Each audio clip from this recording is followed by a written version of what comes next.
یعنی پروردگار کی طرف سے ان کے لیے صلوات ہے، درود و سلام ہے، اور اللہ کی رحمت بھی ان کے لیے ہے۔ وَأُولَٰئِكَ هُمُ الْمُهْتَدُونَ، اور یہی لوگ ہدایت یافتہ ہیں۔ درود پڑھیں مولانا محمد۔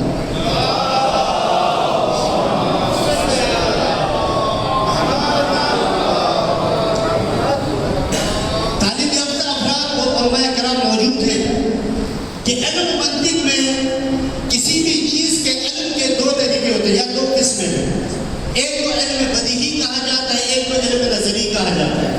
علم بدیہی وہ علم ہے جس کے لیے کسی لوجک منطق کی ضرورت نہیں ہوتی، لیکن علم نظری وہ علم ہے جس کے حاصل کرنے کے لیے منطق کی، لوجک کی، دلیل کی ضرورت ہوتی ہے۔ تو یہ موت ایک ایسا، موت کے بارے میں جو علم ہے وہ علم بدیہی ہے، جس کے لیے نہ منطق کی ضرورت ہے، نہ لوجک کی ضرورت ہے، نہ کسی دلیل کی ضرورت ہے، اس لیے کہ ہم بچپنے سے دیکھتے ہوئے آئے ہیں کہ چھوٹا ہے اس کو بھی موت آئی ہے، بڑا ہے اس کو بھی موت آئی ہے۔ جو ہمارے بزرگان تھے وہ ہمارے سامنے اس دنیا سے چلے گئے، بس ہمارے سامنے کئی لوگوں کا اس دنیا سے چلا جانا ہی اس موت کے بدیہی ہونے پر دلالت کرتا ہے۔ ایک دور پر محمد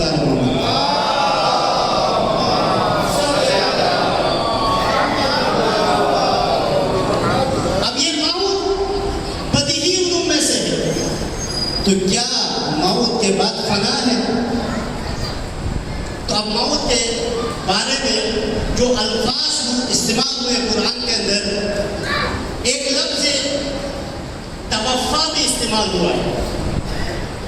الذین یتوفاہم الملائکہ،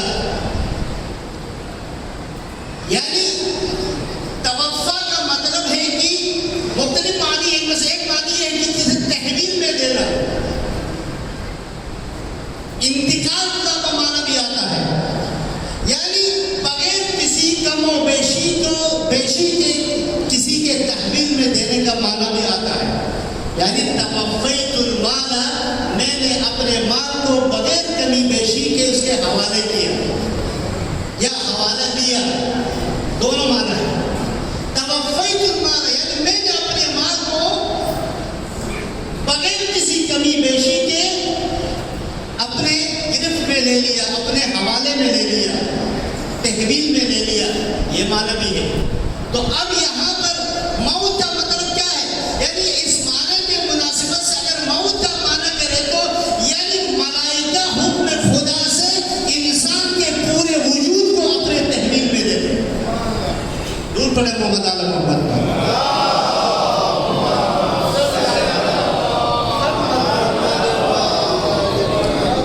تو اس کا مطلب کیا ہوا؟ تحویل میں لینے سے مال فنا نہیں ہوتا ہے، جس طریقے سے انسان مال اپنے تحویل میں لینے سے فنا نہیں ہوتا، اسی طریقے سے انسان بھی اگر ملائکہ حکم خدا سے اپنے تحویل میں لے لے تو اس کے لیے فنا نہیں ہے، بلکہ اس کے لیے ایک عالم سے دوسرے عالم کی طرف انتقال ہے۔ اس عالم مادی سے اس عالم ارواح کی طرف انتقال کا نام موت۔ ایک دور پر محمد آل محمد۔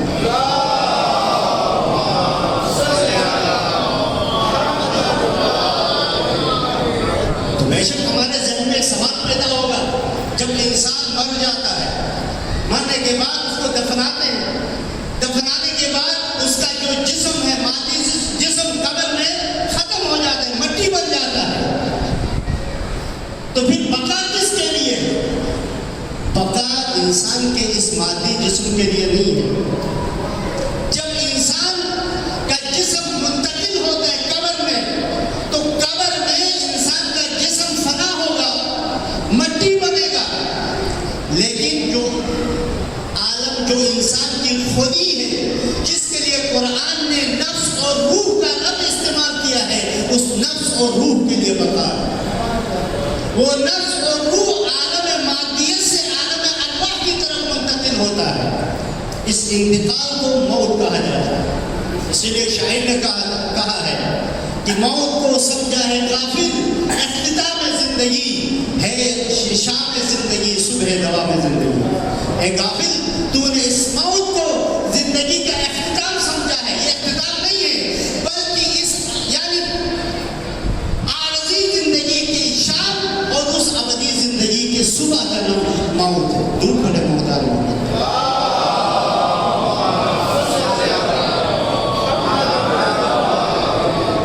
عزیزان محترم توجہ کا طالب انشاءاللہ اختصار کے ساتھ آج کے سماعتیں تمام کروں گا، زیادہ وقت نہیں لوں گا۔ جب آئے گی موت کی مختلف قسمیں، دو قسمیں ہیں، ایک انسان کی طبعی موت ہے اور ایک ہے شہادت کی موت۔ انسان کا جو خدا نے وقت مقرر کیا ہے، اذا جاء اجلهم لا يستأخرون ساعة ولا يستقدمون، جب کسی قوم کا اجل، کسی انسان کا اجل موت آتا ہے تو نہ لمحہ بھر وہ موت پیچھے ہٹ جاتا ہے، نہ لمحہ بھر آگے، یعنی جو ایگزیکٹ ٹائم ہے خدا نے مقرر کیا اسی ٹائم پر موت آ گئی۔ یہ طبعی موت ہے جو خدا نے مقرر کیا، اور ایک ہے شہادت کی موت۔ اب شہادت کی موت کی بھی دو قسمیں ہیں، ایک مرتبہ انسان حادثتاً شہادت کی موت پا لیتا ہے۔ مثال کے طور پر انسان الحمدللہ آج کل کراچی کے حالات بہتر ہوئے ہیں، ورنہ ایک وقت ایسا بھی تھا کہ شیعہ علی ابن ابی طالب کے دو تین شہادتیں ہوا کرتی تھی کراچی کے اندر، ایک شیعہ دکاندار، ایک شیعہ بزنس مین، ایک شیعہ ڈاکٹر جو اپنی ڈیوٹی پر جاتے ہوئے، اپنے دکان پر جاتے ہوئے، اپنے نوکری پر جاتے ہوئے، اپنے کلینک میں بیٹھے ہوئے، اپنے یعنی نوکری کی جگہ میں بیٹھے ہوئے اس کو شہید کرتے تھے، صرف اس بنا پر کہ یہ شیعہ ہے۔ یقیناً یہ بھی شہادت ہے، اس لیے کہ حدیث میں ہے کہ من مات علی حب آل محمد مات شہیدا، جو آل محمد کی محبت میں مرے وہ شہید ہے۔ تو جس کو آل محمد کی محبت میں مارا جائے وہ بطریق اولا شہید ہے۔ اگر ایک انسان کبھی موت بھی مرے لیکن آل محمد کی اس محبت میں مرے تو وہ شہادت کی موت ہے۔ تو ایک انسان کو اس لیے ہی مارا جائے کہ یہ آل محمد کا ماننے والا ہے، یہ آل محمد کا محب ہے، تو یہ بطریق اولا یہ شہادت کی موت ہے۔ اور ایک موت ہے انسان اس شہادت کا انتخاب کرتا ہے، توجہ کرتا ہے۔ ایک وہ شہادت ہے کہ جو انسان خود منتخب کرتا ہے، جانتا ہے کہ اس راستے میں شہادت ہے۔ مثال کے طور پر آج اگر ہم اپنے معاشرے پر آج کے حالات کو نظر کریں تو اگر کوئی انسان جتنے بھی مدارس بنائے، جتنے بھی ترقیاتی کام کرے، جتنے بھی سوشل کام کرے، تبلیغ کرے، لیکن اس کی مخالفت اتنی نہیں ہوتی، نہ اپنے دشمن ہوتے ہیں نہ غیر دشمن ہوتے ہیں۔ لیکن جب کوئی انسان اگر کسی طاغوتی نظام سے ٹکر لیتا ہے، اگر طاغوتی نظام کے پالیسیوں کی مخالفت کرتا ہے، تو اس وقت اپنے بھی مخالف ہوتے ہیں اور غیر بھی مخالف ہوتے ہیں۔ اور یہ جو راستہ ہے انسان جانتے ہوئے یہ راستہ انتخاب کرتا ہے، تو اس راستے میں انسان مالی مشکلات سے بھی دو چار ہو سکتا ہے اور اپنی جان بھی کا نذرانہ بھی پیش کر سکتا ہے۔ اس لیے ہمیں تاریخ میں بہت سارے واقعات ملتے ہیں، بہت سارے تاریخ میں ایسے واقعات ملتے ہیں کہ جہاں پر طاغوتی نظام کے مقابلے میں عدل کا نظام نافذ کرنے والے، اسلامی نظام نافذ کرنے والوں کے لیے بہت ساری مشکلات۔ اگر ہمارے ائمہ کا اگر تاریخ اور سیرت اگر ہم دیکھیں تو ائمہ علیہ السلام کے لیے سب سے زیادہ مصیبتیں اور پابندیاں اسی وجہ سے تھی، اس لیے کہ اس نظام عدل کے حقدار یہ ہیں، اس نظام کو چلانے والے یہ ہیں، اس یعنی خدا کے نمائندے یہ ہیں، اور اس اقتدار کے اس منصب کے حقدار یہ ہیں۔ اس لیے کہ خدا کے نظام چلانے والے اور اس منصب اور اس اقتدار کے حقدار یہ ہیں، تو باطل قوتیں ہمیشہ ان کی مخالفت میں ہوا کرتی تھی۔ اس لیے کہ باطل قوتوں کو ائمہ علیہ السلام اپنے لیے یعنی ائمہ علیہ السلام کو اپنے لیے خطرہ محسوس کر رہے تھے۔ زندانوں میں بند کرنے کے بعد بھی وہ جیل سے نہیں بیٹھتے تھے، اپنے پاس رکھنے کے باوجود وہ جیل سے نہیں بیٹھتے تھے۔ اور ائمہ علیہ السلام کو کسی کو زہر دے کے شہید کیا، کسی کو تلوار کے ذریعے سے شہید کیا۔ یہ تاریخ ایک دو پلن ہوگا۔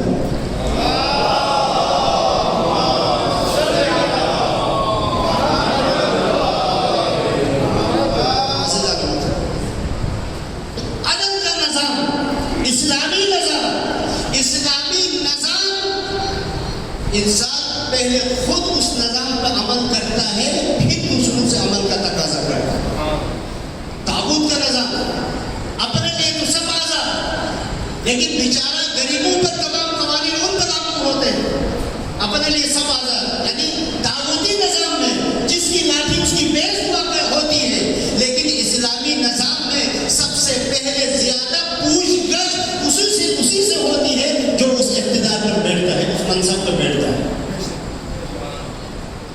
امیر المومنین علی بن ابی طالب کی وہ 4 سالہ زندگی ظاہری حکومت کی اگر دیکھا جائے تو وہ علی جو شجاعت میں، علم میں، سخاوت میں، کرامت میں، ہر لحاظ سے یعنی کمال کے اس درجے پر تھا، بلکہ خود عین کمال تھا۔ تمام کمالات جس ذات میں یکجا ہو وہ ذات علی بن ابی طالب کی ذات تھی۔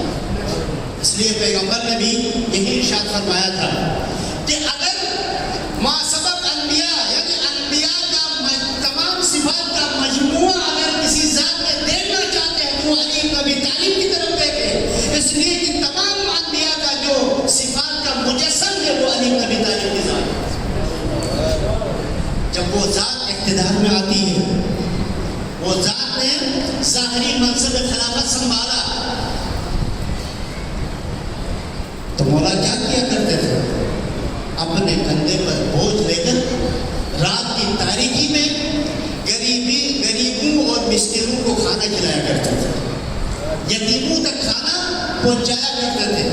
جب حکومت قائم ہو گئی کوفے کے اندر مولا کی، اس کے بعد 1 سال کے بعد مولا نے پوچھا دربار میں کہ آیا ہے کوفے اور اس کے اطراف میں کوئی غریب؟ سب نے کہا کہ یا امیر المومنین ہم زکات لے کے جاتے ہیں غریبوں کے پاس، یعنی جو پہلے غریب ہوا کرتے تھے ان کے پاس لے کے جاتے ہیں تو وہ منع کرتے ہیں زکات لینے سے، کہتے ہیں کہ اب ہم مستحق نہیں ہیں زکات کے۔ یہ حکومت تھی علی بن ابی طالب کی، اور وہ علی جو شجاعت کے اس عظیم مرتبے پر،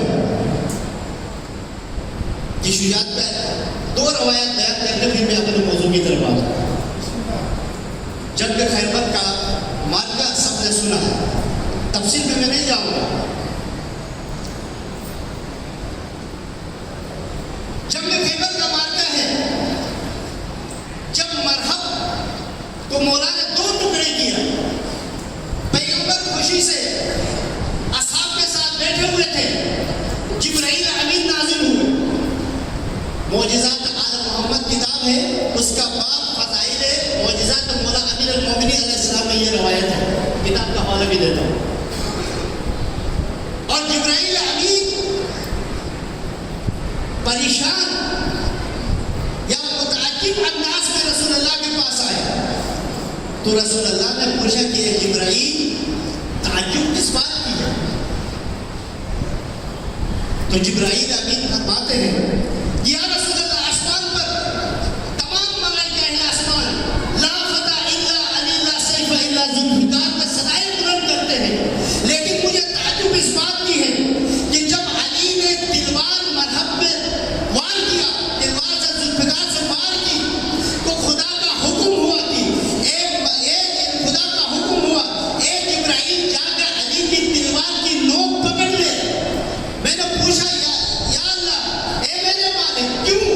اس لیے کہ علی کی ذوالفقار کے وار میں اتنی شدت ہے کہ مجھے خوف ہے کہیں یہ زمین کی بنیاد پہ وہ چوٹ نہ لگ جائے۔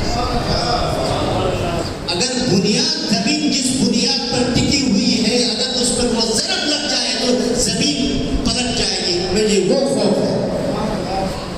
تو پھر اس کے بعد جبرائیل فرماتے ہیں کہ یا رسول اللہ، جب قوم لوط پر عذاب خدا نے نازل کرنا چاہا، مجھے حکم دیا کہ قوم لوط کے 7 آسمان، 7 شہر، قوم لوط کے 7 شہر میں نے اپنے پر کو اٹھائے تھے اور پوری رات اپنے پر پہ رکھا، مجھے ذرہ پر اس کا بوجھ محسوس نہیں ہوا تھا، لیکن علی کی ضربت، علی کی اس تلوار کی نوک میں نے کچھ لمحے کے لیے روکا رکھا تو ایسا لگا جیسے کہ پوری کائنات میں نے اٹھا رکھا۔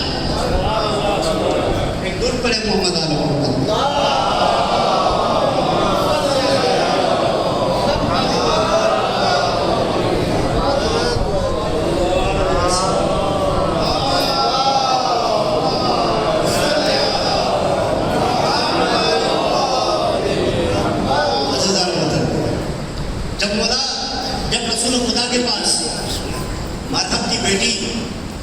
آصفہ کو لایا گیا فتح کے بعد، تو آصفہ کے چہرے پر زخم کا نشان تھا۔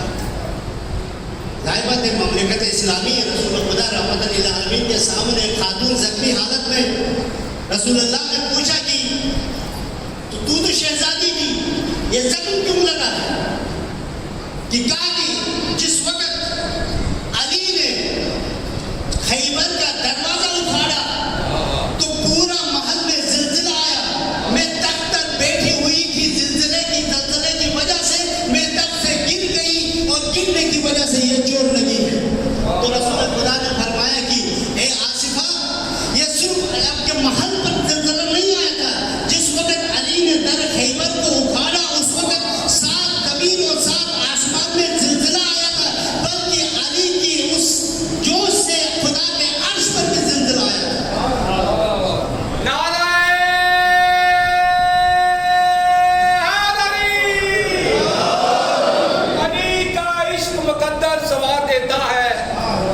علی کا عشق مقدر سوار دیتا ہے، علی کا بغض چہرے بگاڑ دیتا ہے۔ علی کے ذکر کو عدلانہ سمجھ، علی وہ ہے جو ایک ہاتھ سے خیبر اکھاڑ دیتا ہے۔ مولا کائنات کل ایمان ابن ابی طالب علیہ السلام مولا سے بلاتا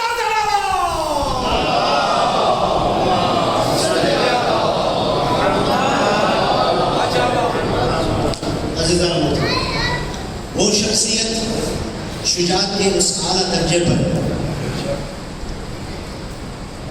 اور جب اس کی حکومت ہوتی ہے کوئی غریب نہیں ہوتا، بلکہ چند سال پہلے اقوام متحدہ نے جو تاریخ کے بہترین حکومتوں کا جو لسٹ شائع کیا، اس میں سب سے بہترین حکومت مولا علی علیہ السلام کی حکومت کو ملا، جس حکومت میں عدل و انصاف، جس حکومت میں قانون کی پاسداری، خدا کے قانون کی پاسداری،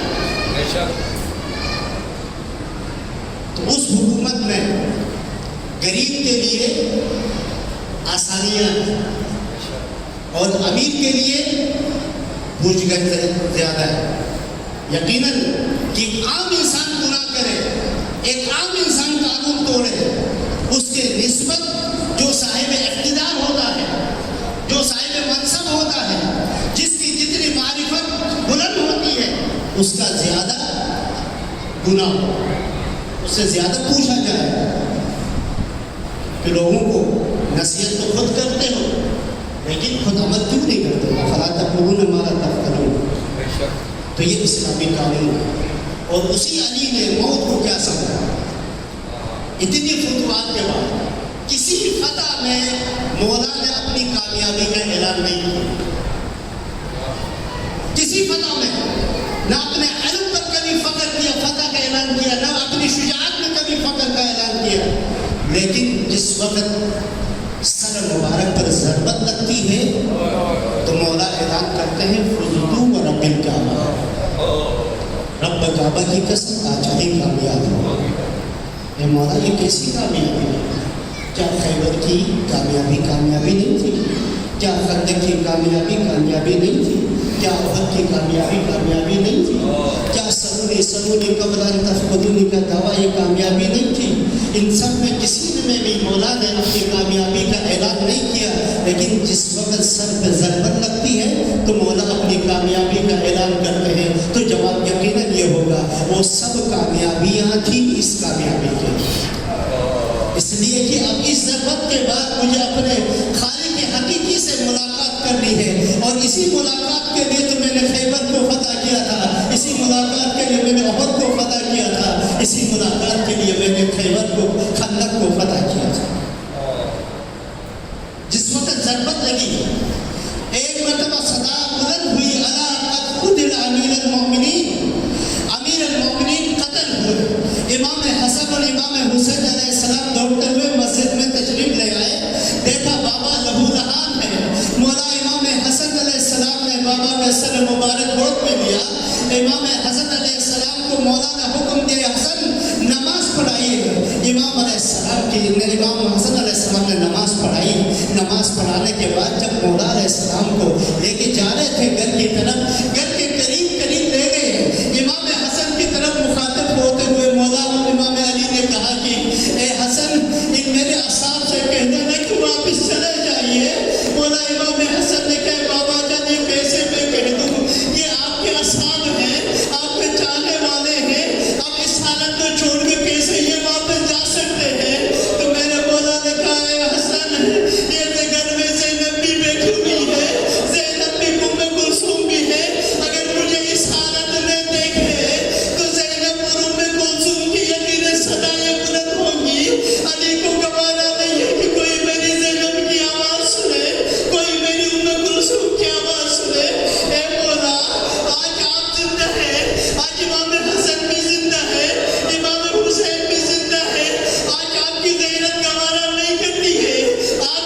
بھروسہ دینے کے لیے کوئی سالم جگہ ڈھونڈتی ہے، کہیں جگہ نہیں ملتی ہے، کہیں تیر کے زخم ہے تو کہیں تلوار کے زخم ہے، کہیں نیزے کے زخم ہے تو کہیں پتھر کے زخم ہے۔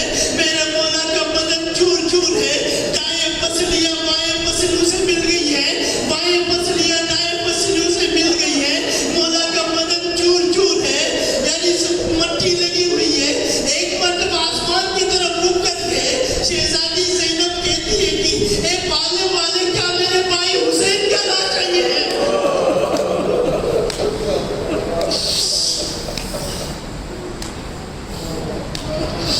اِنَّا لِلَّهِ وَإِنَّا إِلَيْهِ رَاجِعُونَ وَسَلَامٌ عَلَى الَّذِينَ يَنقَلِبُونَ عَلَى عَقِبَيْهِ الظَّالِمِينَ إلى أرواح المؤمنين والمؤمنات بالخصوص حاضرین کے مرحومین کی درجات کو بلندی کے لیے اور بنا خاص مرحوم یوسف بھائی اور اس کے خاندان کے جتنے مرحوم ہو چکے ہیں بالخصوص اور ان کے والد صاحب کے درجات کی بلندی کے لیے الفاتحہ۔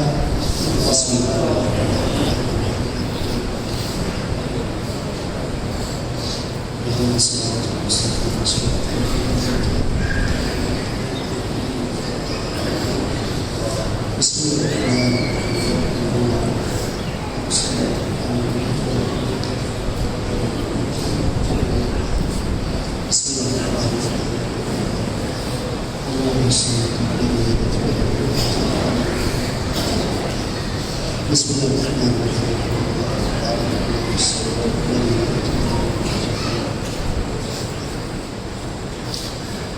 شہدائے اسلام، شہدائے ملت جعفریہ اور ہمارے علاقے سے پردیس میں جتنے یہاں پہ آ کے وفات پا گئے اور یہیں کراچی میں اور مختلف شہروں میں مختلف ملکوں میں مدفون ہیں، ان تمام مرحومین کے درجات کی بلندی کی اور علماء کرام سادات رسول اللہ اور وہ مومن اور مومنات جن کا فاتحہ پڑھنے والا ان تمام کے درجات کی بلندی کے لیے الفاتحہ۔